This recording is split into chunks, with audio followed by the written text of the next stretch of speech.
কী ব্যাপার, কিছু বলছেন না কেন? প্রায় 1 ঘন্টা লেট। আপনি জীবনে যে পরিমাণ লেট করেছেন সেই তুলনায় এটা কিছুই না। কি বলতে ডেকেছেন সেটা বলুন। তুমি কি এখনো আমার উপর রেগে আছো? আমি আপনাকে স্পষ্ট করে দুটো কথা বলছি, সারা জীবনের জন্য মাথায় গেঁথে নেবেন। প্রথমত, আপনি আমাকে তুমি করে বলবেন না, বিকজ টেকনিক্যালি আমি আপনার অফিসার বস। দ্বিতীয়ত, আপনার সাথে আমার এমন কোনো সম্পর্ক নেই যে আমি আপনার সাথে রাগ করব। প্লিজ স্যার, তুমি আবার তুমি না, আপনি। শুধুমাত্র আপনি প্রতিশোধ নেওয়ার জন্য আমার সাথে এমন আচরণ করছেন? প্রতিশোধ? আমি তো আপনাকে অনেক আগেই মাফ করে দিয়েছি। I forgive you and I forget you. আর কিছু বলার আছে আপনার? না। ঠিক আছে, আমি তাহলে আসি।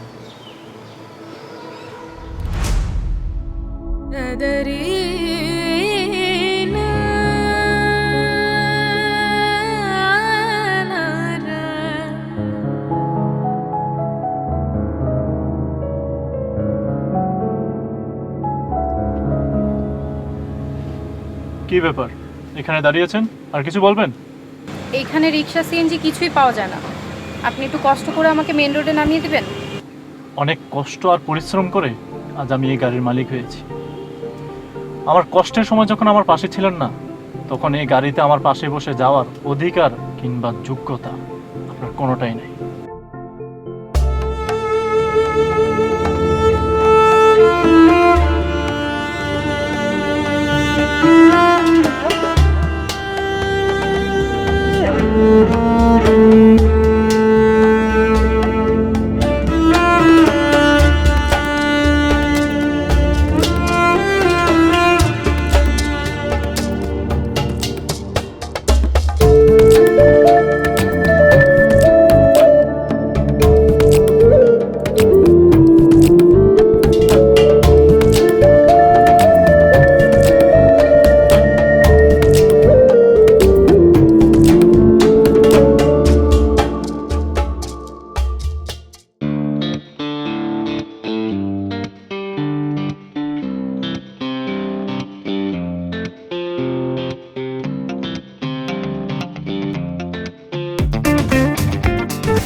হ্যাঁ বলো, কি বলবে? এতক্ষণ লাগলো তোমার আসতে? আমি সেই কখন থেকে দাঁড়িয়ে আছি। আমার একটু কাজ ছিল।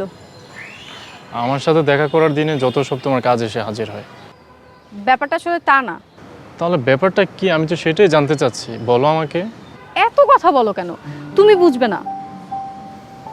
আমি বুঝবো না নাকি আমাকে বুঝাইতে চাচ্ছ না সেটা বলো। মানে কি বলতে চাচ্ছ? জান, ইদানিং তুমি অনেক চেঞ্জ হয়ে গেছো। এখন আমার সাথে দেখা করতে তোমার ভালো লাগে না, মোবাইলে কথা বলতে তোমার বিরক্ত লাগে। মানুষের সমস্যা থাকতে পারে না? তোমার কি হয়েছে বলো আমাকে। তুমি টপিক চেঞ্জ করবে? আমার কিন্তু খুব খারাপ লাগছে।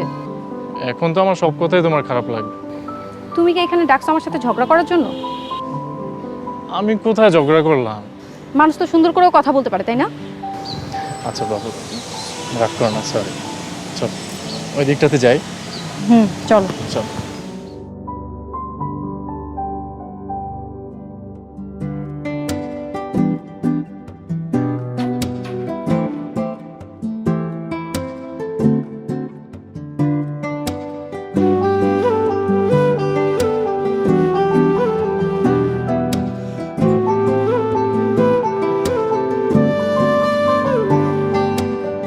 তোমার মাঝে আমার বসবাস,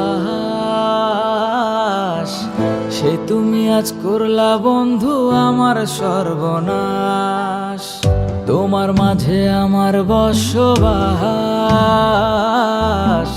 সে তুমি আজ করলা বন্ধু আমার সর্বনাশ। তুমি বন্ধু আসমানের চান, আমার জানের জান। তুমি বন্ধু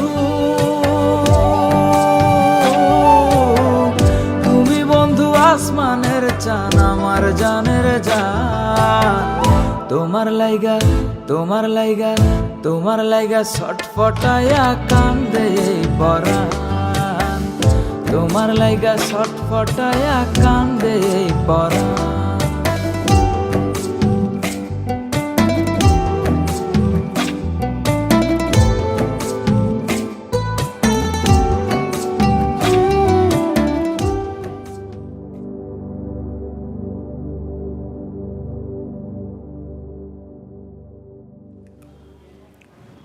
কি করেন ভাই? এই তো চাকরির পরীক্ষার প্রস্তুতি নিচ্ছি। বুঝলেন ভাই, পাশ করার পর মানুষ সবচেয়ে বেশি আইডেন্টিটি ক্রাইসিসে ভোগে। একদম ঠিক কথা বলছিস রে ভাই। পড়াশোনা করলে তাও বলা যায় যে আমি স্টুডেন্ট, এখন না কাউকে বলতে পারতেছি যে আমি স্টুডেন্ট, না কাউকে বলতে পারতেছি যে আমি চাকরিজীবী। আমাদের তো ভাই একটাই পরিচয়, বেকার। কবে যে একটা চাকরি হবে আর কবে প্রতিষ্ঠিত হব। ও ভাই ভালো কথা, মিমাপারে দেখলাম একটা ছেলের সাথে রেস্টুরেন্টে। মনে হয় কোনো বন্ধুর সাথে ভার্সিটির ক্লাসের ফাঁকে আড্ডা দিচ্ছিল। আপনি অনেক সহজ সরল ভাই, তাই অনেক কিছু দেখেও খেয়াল করেন না। শোন জয়ের, কাউকে মন থেকে ভালোবাসলে তাকে বিশ্বাস করতে হয়, এই কথাটা সারা জীবন মনে রাখবি। কিন্তু ভাই মানুষ তখনই ঠকে যখন কাউকে বিশ্বাস করে। আমার এই কথাটা মনে রাখবেন।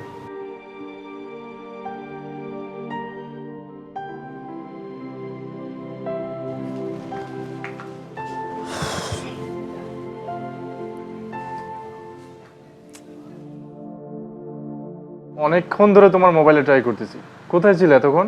বাসায় গেস্ট আসছে, আর ফুফাতো ভাইয়ের ফুল ফ্যামিলি আসছিল, এই জন্য ধরতে পারিনি। অন্তত 1 মিনিটের জন্য কল দিলেও তো পারতে। আমি সেই দুপুর থেকে তোমার ফোনের অপেক্ষা করছি। আচ্ছা তুমি এত অধৈর্য হয়ে যাও কেন? তুমি জানো না একটা মানুষ যখন অপেক্ষা করে তার কি পরিমাণ টেনশন আর কষ্ট হয়? তুমি না সব কিছুতেই অনেক এক্সেস করো, আর আমাকে নিয়ে এত ভাবার কিছু তো নাই।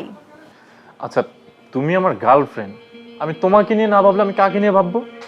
শোনো, এটা না 1980 সাল না, এটা 2022 সাল। আর এই যুগে এত আবেগ দিয়ে প্রেম করে না, আর প্রেমের চাইতেও মূল্যবান অনেক কাজ আছে এই দুনিয়ায়।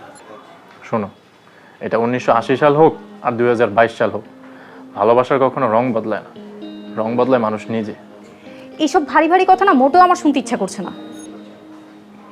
আচ্ছা শোনো না, কাল দেখা করতে পারবে? না, কালকে একটু ডাক্তারের কাছে যাব।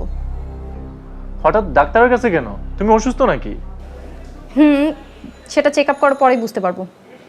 আমি কাল তোমার সাথে যাব? তুমি যাবে কেন? আর তাছাড়া আম্মু যাবে সাথে। আরে অন্তত কিছুটা সময় তো তোমার সাথে থাকতে পারবো।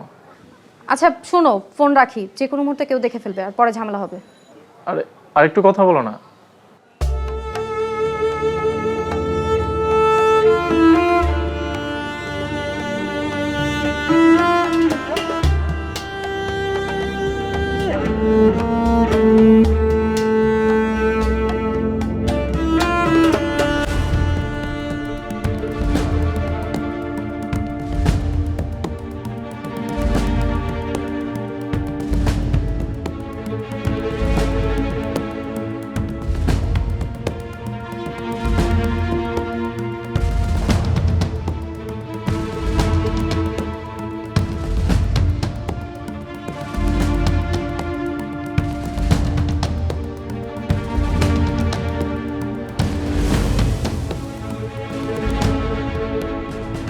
কি বলবো বলো?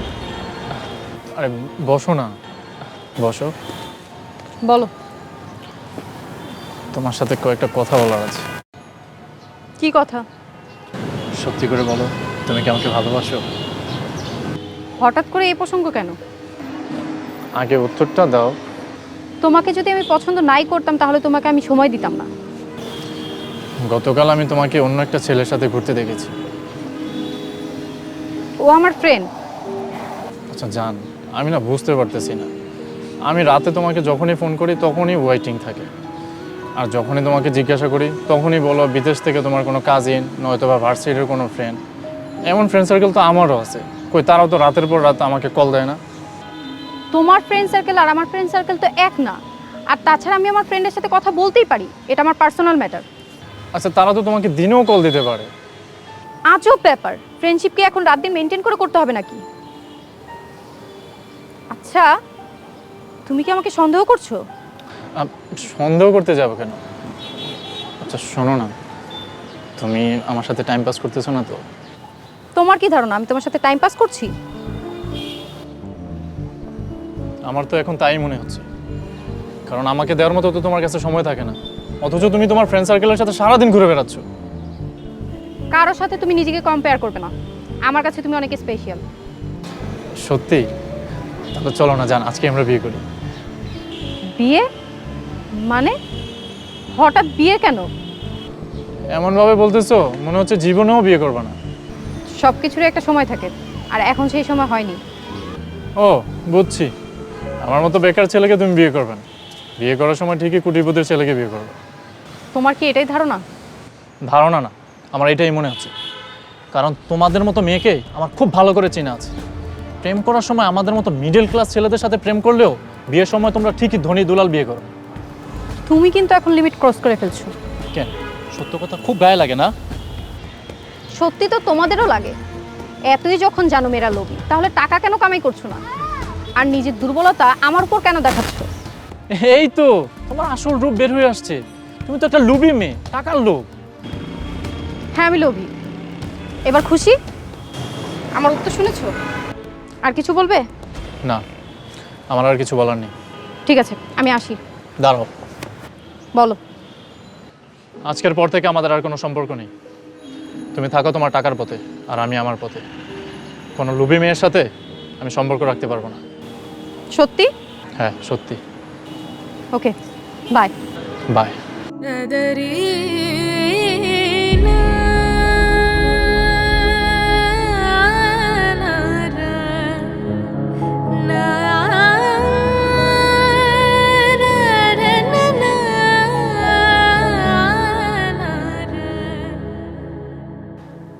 ভাই, আপনাকে আগে সাবধান করছিলাম, আপনি তো শোনেন নাই।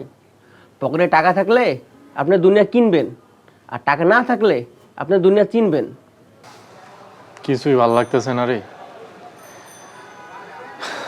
ইচ্ছা করতেছে সব কিছু ছেড়ে গ্রামে চলে যাই। কি যে বলেন ভাই, জীবন মানে একটা যুদ্ধ, এভাবে হাল ছেড়ে দিলে চলবো? আর হাল ধরেই বা কি হবে ক? যাই বলেন ভাই, জীবনটা আপনার। আপনি চাইলে নিজেকে বাদশা বানাতে পারেন, আবার ফকির বানাতেও পারেন। ভাবছি ভালোবাসা হেরে গেছে, হেরে যাক, কিন্তু টাকার কাছে আমি হার মানবো না। কি ভাবছেন ভাই? আমি আর শেষ দেখে ছাড়বো।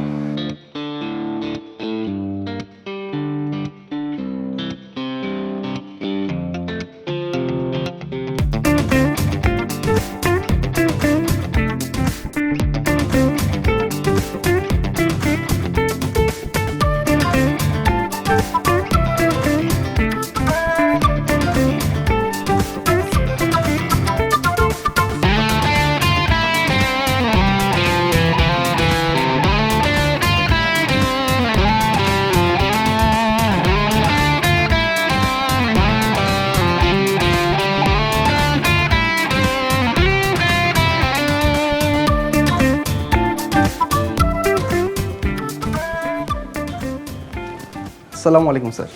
ওয়ালাইকুম আসসালাম। স্যার আমি একটু সাংহাই কর্পোরেশনে যাচ্ছি, আর যাওয়ার আগে আপনাকে একটু রিপোর্ট করে যেতে চাচ্ছি। হ্যাঁ বলুন। স্যার সাংহাই কর্পোরেশন আমাদের টেন্ডারটা অ্যাকসেপ্ট করেছে, আর এই প্রজেক্টটা যদি আমরা সাকসেসফুলি ডান করতে পারি তাহলে স্যার আমাদের কোম্পানির নিট প্রফিট দাঁড়াবে প্রায় 10 কোটি টাকা। That's great. প্রয়োজনে প্রফিট কমিয়ে কাজের মান আরও বাড়ান। সাংহাই গ্রুপ অনেক জায়ান্ট কোম্পানি, আমরা তাদের সাথে অনেক দূর পর্যন্ত যেতে চাই। কিন্তু স্যার প্রফিট মার্জিন কমালে তো আবার এমডি ম্যাডাম রেগে যেতে পারেন। এমডি ম্যাডামের সাথে আমি কথা বলবো, আর আপনাকে যেভাবে ফাইল রেডি করে দিয়েছি আপনি ঠিকাদার প্রতিষ্ঠানকে সেভাবে বুঝিয়ে দেবেন। জি স্যার। আর আমাদের এই কাজের জন্য একজন ইন্টেরিয়র ডিজাইনারকে নিয়োগ দেওয়ার কথা ছিল। জি স্যার, গতকালকেই একজন নতুন জয়েন করেছেন। লাঞ্চের পর ওনাকে আমার রুমে পাঠিয়ে দেবেন। জি স্যার। আমি সব প্ল্যান ওনার সাথে ডিসকাস করতে চাই। ঠিক আছে, আপনি এখন আসুন। আসসালামু আলাইকুম স্যার। ওয়ালাইকুম আসসালাম।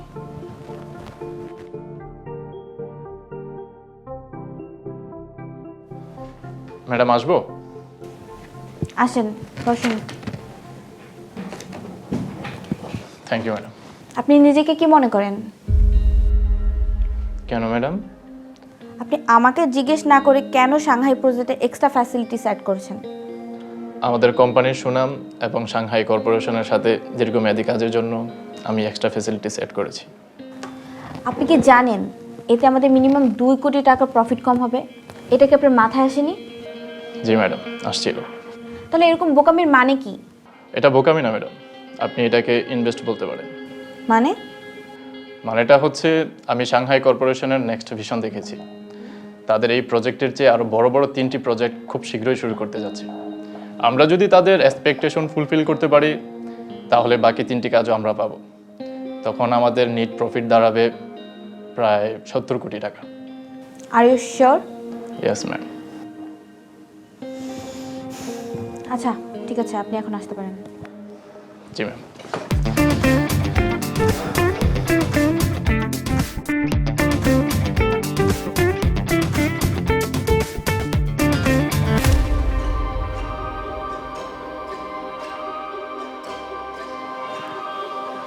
স্যার, আমি আপনাদের কোম্পানির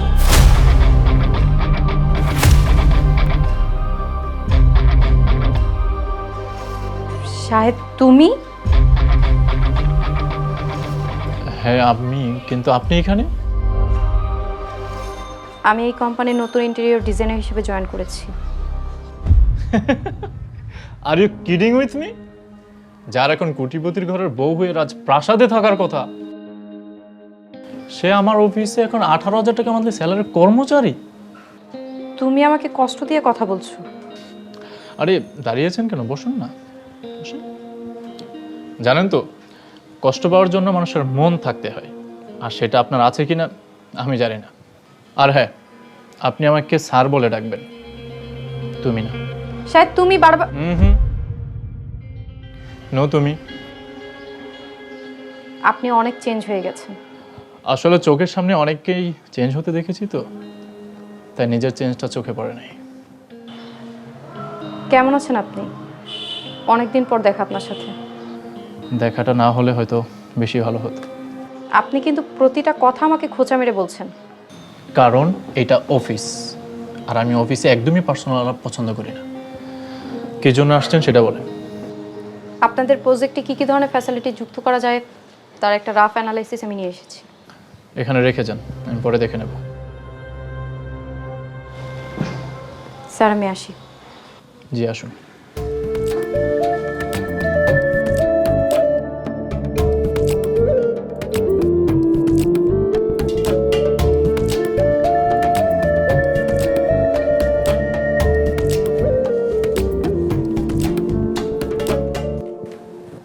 আপনি কি সমস্ত প্ল্যান ফাইনালি চেক করেছেন?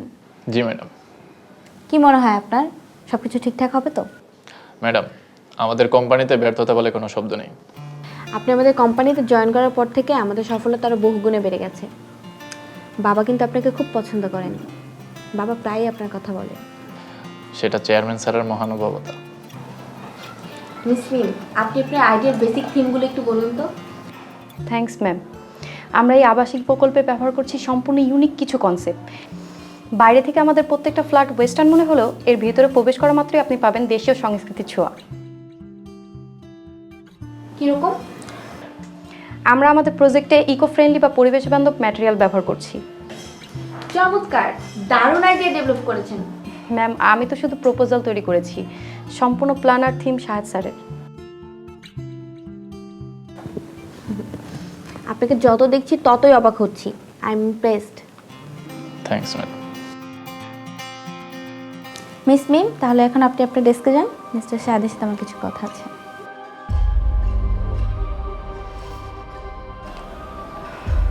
জি ম্যাম।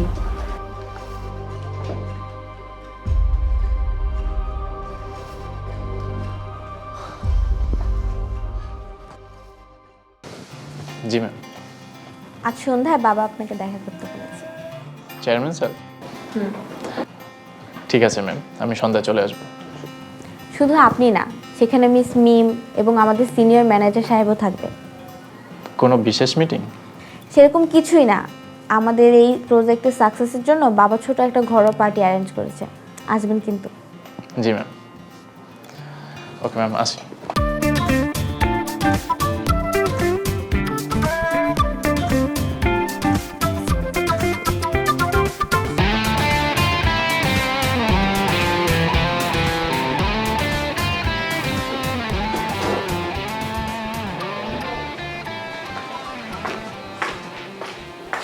কিছু বলবেন? বসুন।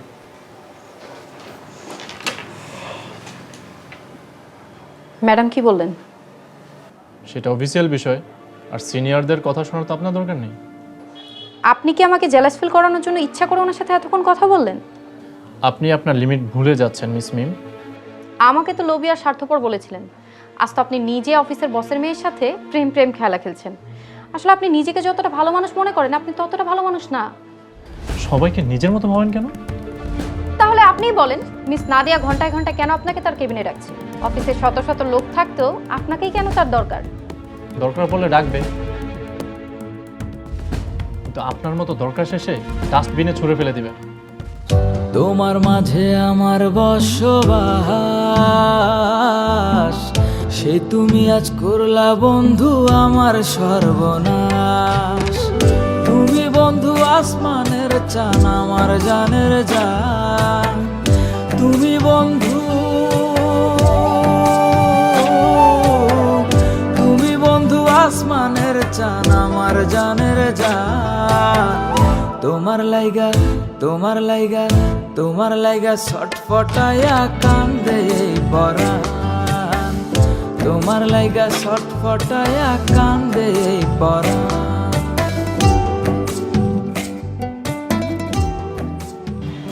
সত্যি তো তোমাদেরও লাগে। এতই যখন জানো মেয়েরা লোভী, তাহলে টাকা কেন কামাই করছো না? আর নিজের দুর্বলতা আমার উপর কেন দেখাচ্ছ? এই তো তোমার আসল রূপ বের হয়ে আসছে। তুমি তো একটা লোভী মেয়ে, টাকার লোভ। হ্যাঁ আমি লোভী।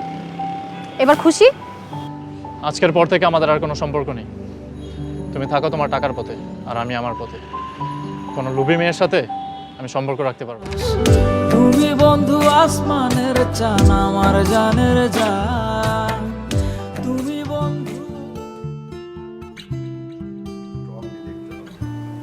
বাই দ্য ওয়ে, আজকে যে কারণে সবাইকে ডেকেছি, দুটো গুড নিউজ আছে। প্লিজ বলুন স্যার। আমাদের বর্তমান প্রজেক্টের অগ্রগতি দেখে সাংহাই কর্পোরেশন তাদের নেক্সট 3টি প্রজেক্টের 2টো প্রজেক্ট আমাদেরকে দেওয়ার জন্য আগ্রহ প্রকাশ করেছে। Congratulation sir. স্যার, এটা আমাদের জন্য অনেক বড় একটা অ্যাচিভমেন্ট। ইটস ওকে, বাট এই প্রজেক্টের সমস্ত কৃতিত্ব মিস্টার শাহেদ এবং তার টিমের। আর সেকেন্ড গুড নিউজ হচ্ছে শাহেদ সাহেব আমাদের কোম্পানিতে আর জিএম হিসেবে থাকছে না।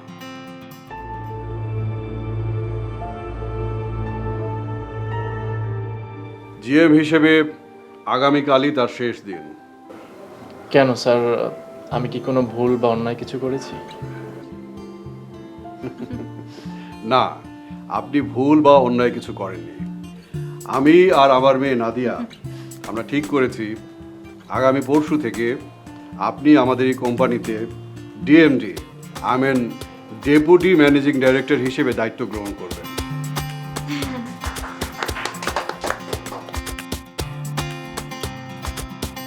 শাহেদ সাহেবের এই কৃতিত্বে let's enjoy the party. Shahed সাহেবের জন্য আরও একটি উপহার আছে। এটা আমাদের অফিসের তরফ থেকে আপনার জন্য এই গাড়িটি উপহার। মা, মিস্টার সাহেবকে তুলে দাও। Congratulation. Thank you. I am really honoured sir. Thank you. You deserve it, my son. Please be seated. Enjoy the party.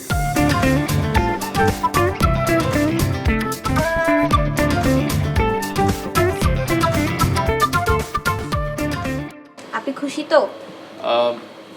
হ্যাঁ, কিছুটা খুশি, আবার কিছুটা অবাক। কেন? আমার ধারণা আপনি আপনার বাবাকে রিকমেন্ড করে আমার প্রমোশনের ব্যবস্থা করেছেন। যোগ্য ব্যক্তির জন্য সুপারিশ করাটা দোষের না। একটা কথা কি জানেন, আমি সারা জীবন চেয়েছি নিজের যোগ্যতায় নিজের উন্নতি করতে। কেউ যদি সেই জায়গায় সুপারিশ করে, সেটা আমার সম্মানবোধে বাধে। আপনার এই স্বভাবটাই আমার সবচেয়ে বেশি ভালো লাগে। আপনি কখনো কারোর সাথে অভিনয় করেন না, যেটা সত্যি সেটা মুখের উপর বলে দেন। জি ম্যাম। আপনি আমাকে বারবার ম্যাম বলে রাখবেন না তো। আপনি এখন থেকে আমাকে শুধু নাদিয়া বলে রাখবেন। কি বলছেন? আপনি কোম্পানির এমডি, আর তাছাড়া আমি আপনার অধীনের কর্মচারী। আমি কি করে আপনাকে তুমি করে বলি? কেন? অফিসের বস আর কর্মচারী কি বন্ধু হতে পারে না? না মানে আজ থেকে আমরা ফ্রেন্ড। নতুন গাড়ি পেয়েছেন, আমাকে নিয়ে একদিন ঘুরতে যাবেন না? হ্যাঁ অবশ্যই।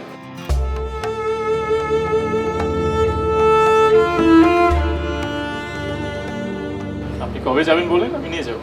কালকেই চলেন। Okay ma'am. আবার ম্যাম? ওকে নাদিয়া। এবার ঠিক আছে।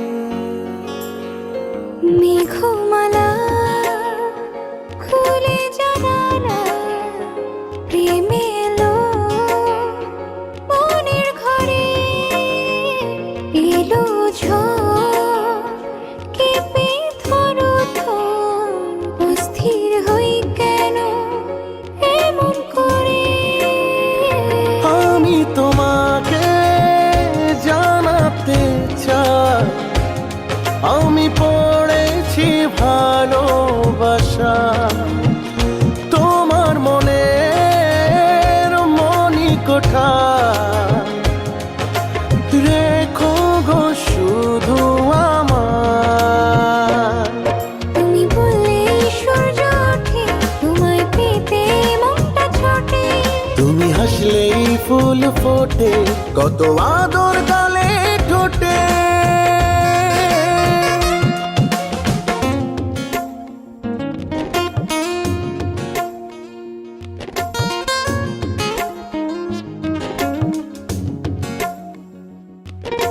হো,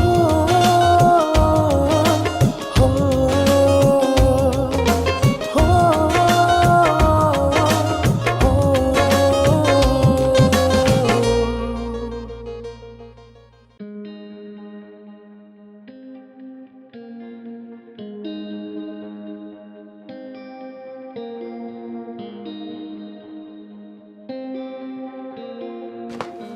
এসব কি? আপনি যেভাবে প্রপোজাল রেডি করেছেন এর সাথে তো কাজের কোনো মিল নেই। স্যার, আমি তো ঠিকঠাক মতোই ফাইল রেডি করেছি। তার মানে মনে হয় আপনি পরীক্ষা নকল করে পাশ করেছেন। এই ফাইল যদি আমি এখন সাবমিট করি, কাজ পাওয়া তো দূরের কথা, বরং কোম্পানির আরো বদনাম হবে। আমি আমার বেস্টটাই ট্রাই করেছি স্যার। এই তার নমুনা? আপনি ইচ্ছা করে সবার কাছে আমাকে ছোট করছেন। আপনি আমার উপর প্রতিশোধ নিচ্ছেন। প্রতিশোধ নেওয়ার ইচ্ছে থাকলে আমি আপনাকে চাকরি থেকে বরখাস্ত করতাম, সেই ক্ষমতা আমার আছে। তাহলে আমাকে রেখেছেন কেন? বরখাস্ত করে দেন। কারণ আমি চাই আমার সমস্ত উন্নতির সাক্ষী হয়ে থাকেন আপনি। আপনার সহ্য না হলে আপনি রিজাইন দেন। শোনেন মিম, পৃথিবীর সবচাইতে বড় প্রতিশোধ হলো ক্ষমা করে দেওয়া। ক্ষমা করার চাইতে বড় প্রতিশোধ আর হতে পারে না। আর আমি আপনাকে অনেক আগেই ক্ষমা করে দিয়েছি। প্লিজ আসুন।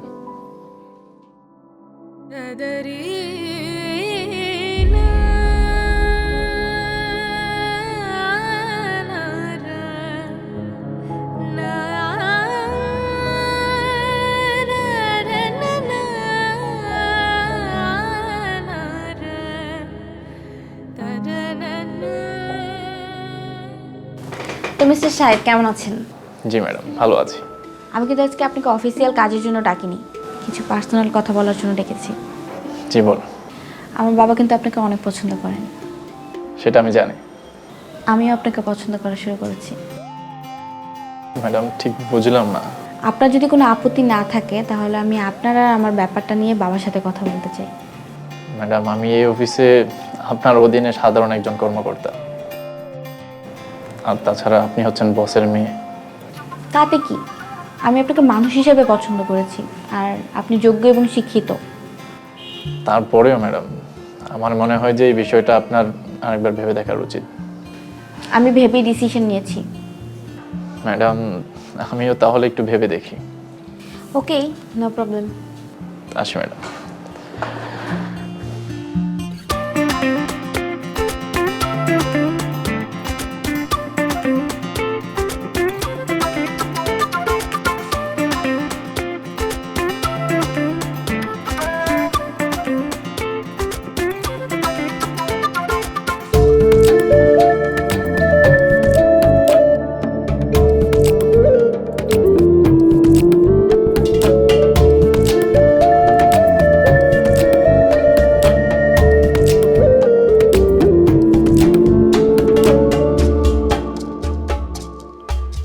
হ্যালো, আসসালামু আলাইকুম। ওয়ালাইকুম সালাম। কে বলছেন? আমি মিম। সরি, চিনতে পারলাম না। আমি জুনিয়র ইন্টেরিয়র ডিজাইনার মিম। ও আচ্ছা, মিস ফারহানা মিম। জি বলুন। তুমি কি কালকে আমার সাথে দেখা করতে পারবে? এক্সকিউজ মি, আপনি আপনার অফিসের ডেপুটি ম্যানেজিং ডিরেক্টরকে তুমি করে সম্বোধন করছেন? How dare you! Sorry sir, আপনি কিছু মনে করবেন না। It's okay. কি বলতে কল করেছেন সেটা বলুন। আপনি কি কালকে আমার সাথে দেখা করতে পারবেন? আগামীকাল তো অফিস বন্ধ। আগামী পরশুদিন সকাল 9:30টায় আমি অফিস ইন করব। আপনার কিছু বলার থাকলে বলবেন। আসলে আমি অফিসে কথা বলতে চাচ্ছি না, বাইরে হলে খুব ভালো হতো। আচ্ছা, আগামীকাল বিকাল আমি ফ্রি আছি। কোথায় দেখা করতে চাচ্ছেন বলেন। আমাদের আগের জায়গায়।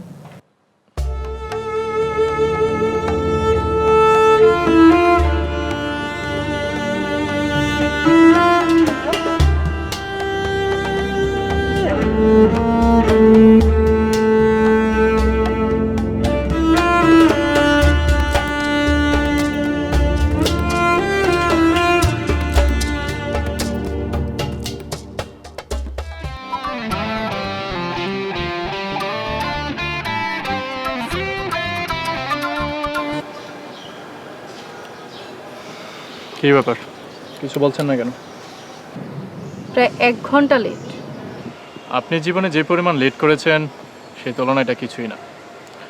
কি বলতে ডেকেছেন সেটা বলুন। তুমি কি এখনো আমার উপর রেগে আছো? আমি আপনাকে স্পষ্ট করে দুটো কথা বলছি, সারা জীবনের জন্য মাথায় গেঁথে নেবেন। প্রথমত, আপনি আমাকে তুমি করে বলবেন না, বিকজ টেকনিক্যালি আমি আপনার অফিসের বস। দ্বিতীয়ত, আপনার সাথে আমার এমন কোনো সম্পর্ক নেই যে আমি আপনার সাথে রাগ করব। প্লিজ স্যার, তুমি আবার তুমি না, আপনি। শুধুমাত্র আপনি প্রতিশোধ নেওয়ার জন্য আমার সাথে এমন আচরণ করছেন? প্রতিশোধ? আমি তো আপনাকে অনেক আগেই মাফ করে দিয়েছি। I forgive you and I forget you. আর কিছু বলার আছে আপনার? না। ঠিক আছে, আমি তাহলে আসি।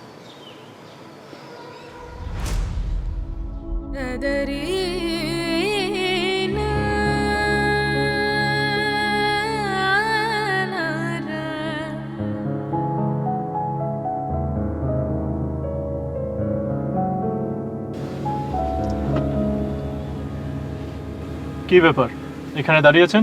আর কিছু বলবেন? এইখানে রিক্সা সিএনজি কিছুই পাওয়া যায় না, আপনি একটু কষ্ট করে আমাকে মেন রোডে নামিয়ে দেবেন? অনেক কষ্ট আর পরিশ্রম করে আজ আমি এই গাড়ির মালিক হয়েছি। আমার কষ্টের সময় যখন আমার পাশে ছিলেন না, তখন এই গাড়িতে আমার পাশে বসে যাওয়ার অধিকার কিংবা যোগ্যতা আপনার কোনোটাই নেই।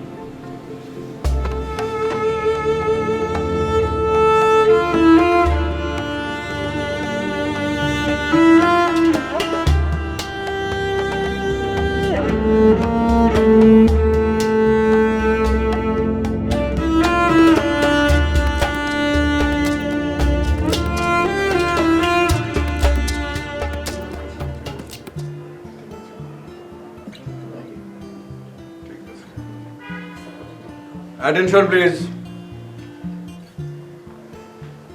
যেটা ঘোষণা করতে চাই, সাংহাই কর্পোরেশনের সাথে আমাদের প্রথম প্রজেক্টটা আমরা খুব সাকসেসফুলি কমপ্লিট করেছি। এর জন্য মিস্টার শাহেদ এবং তার টিমকে আমাদের কোম্পানির তরফ থেকে অনেক অনেক ধন্যবাদ। Thank you sir. You are welcome. আপনাদের মতন এমন যোগ্য পার্সোনালিটিসদের কারণেই আজকে আমাদের প্রতিষ্ঠান এমনটা স্ট্রং জায়গায় এসে দাঁড়িয়েছে। স্যার, এর পেছনে আপনার সফল নেতৃত্ব অনেক ইম্পর্টেন্ট ছিল। Thank you very much. আজকের এই খুশির দিনে আমি আরও একটা গুড নিউজ অ্যানাউন্স করতে চাই। বাবা, এই গুড নিউজটি আমি অ্যানাউন্স করতে চাই। As you wish my child, please. আমি আর আমার বাবা অনেক চিন্তা ভাবনা করে একটা সিদ্ধান্ত নিয়েছি। আমাদের কোম্পানির ডিএমডি মিস্টার শাহিদের যদি কোনো আপত্তি না থাকে, তাহলে ওনার সাথে আমার স্কুল লাইফের বান্ধবী এবং আমাদের কোম্পানির junior interior designer miss Farhana মিমের এঙ্গেজমেন্ট ঘোষণা করতে চাই। হোয়াট? এইসবের মানে কি? এইসব আপনি কি বলছেন ম্যাডাম? প্লিজ মিম, তুই আমাকে ভুল বুঝিস না। এত কিছু করার আগে অন্তত আমাকে একবার জিজ্ঞাসা করতে পারতেন।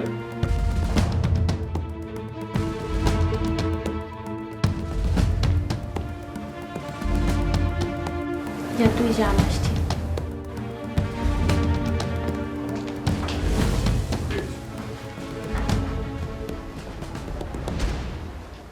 Please you all enjoy the party please.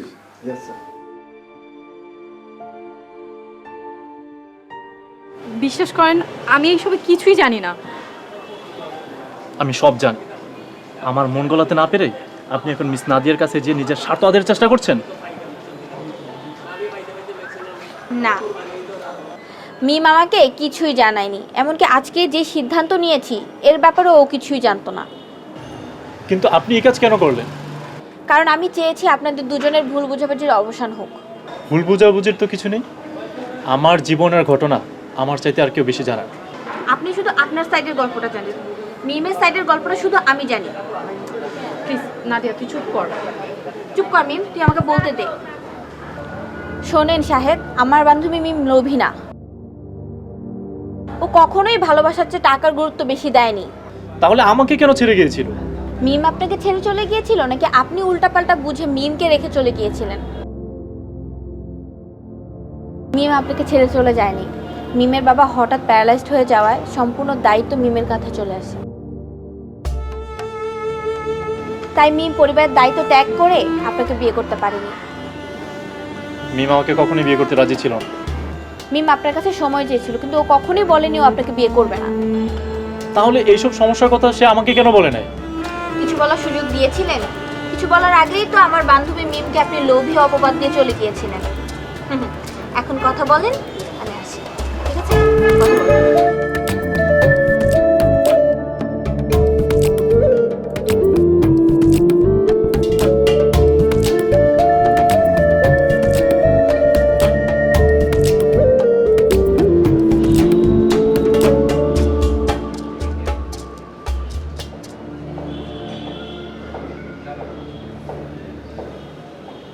তুমি একবার মুখ ফুটে বললে আমাদের জীবন থেকে এইভাবে 3-3টি বছর হারিয়ে যেত না। যা হয় ভালোর জন্যই হয়, আর এই ভুল বোঝাবুঝির জন্যই আজ তুমি প্রতিষ্ঠিত হয়েছো। প্লিজ তুমি আমাকে মাফ করে দাও। আমি তোমার উপরে অনেক প্রতিশোধ নিয়েছি, না জেনে না বুঝে অনেক অন্যায় করেছি। এবারের মতো মাফ করে দাও। এত সহজে তো আমি তোমাকে মাফ করছি না। আমিও এর প্রতিশোধ ঠিকই নিব। কিভাবে প্রতিশোধ নিতে চাও? কিভাবে প্রতিশোধ নিব সেটা জানি না, কিন্তু আমি পই পই করে প্রতিশোধ নিব। আচ্ছা, আমি তোমাকে একটা বুদ্ধি দিই। তুমি আমাকে বিয়ে করে আমার জীবনটা সারকার করে দাও। এটা অবশ্য তুমি ভালো বুদ্ধি দিয়েছো। এবার দেখবে আমি তোমাকে বিয়ে করে তোমার জীবনটা ঝালাপালা করে দিচ্ছি। আমিও চাই তুমি প্রতিশোধ নেওয়ার জন্য হলেও আমাকে বিয়ে করে সারা জীবন আমার পাশে পাশে থাকো। ঠিক আছে।